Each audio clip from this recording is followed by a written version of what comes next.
Thanks for joining us tonight. A Davenport community group is proposing an ordinance excusing tenants from paying rent if the city decides a house or apartment is unsafe to live in. Jonathan Fong is live downtown and explains why some people are asking for the change. Good evening, Jonathan.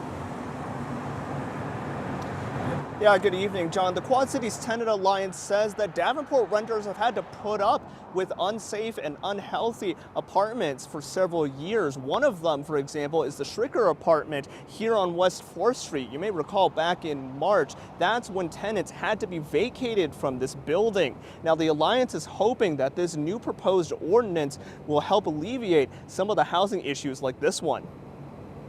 The ceiling in my unit had collapsed after neglect from the landlord. Gavin Gassman has dealt with the bad apartment himself. He's part of the Quad Cities Tenant Alliance and hopes the new proposal will improve housing in Davenport. It's going to give inspectors a new tool, code enforcers a new tool. At Monday's informational meeting, the Alliance proposing a rent abatement ordinance. If there is a situation where the landlord just won't bring things up to compliance, rather than giving them fines, they can abate rent. With the ordinance, city staff can give an owner notice to fix up a rental property they deem unsafe or unhealthy.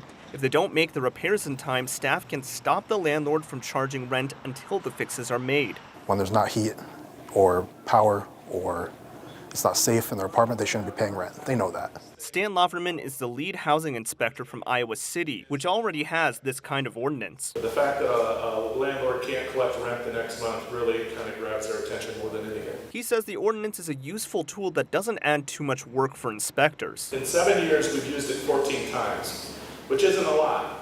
But the fact that my inspectors have the ability to do rent abatement is probably more valuable than actually doing it. The Tenant Alliance says 4 aldermen already support the ordinance, and that includes Alderwoman Michelle Lynch, who's not only a realtor, but also has a plumbing and heating business in the area. Mechanical contractor, we go into homes or apartments and we see folks that haven't had heat or adequate running water or even hot water for that matter for sometimes weeks to months on end. And that's unacceptable.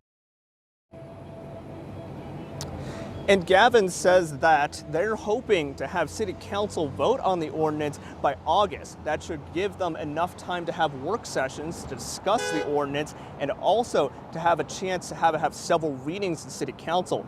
That way, community members and landlords have a chance to voice their opinions on the new rule. John?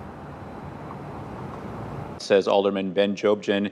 Jade Burkholder and Tim Kelly also support the ordinance. When we talked to Michelle Lynch in the last couple of hours, she said she supports the idea 100%.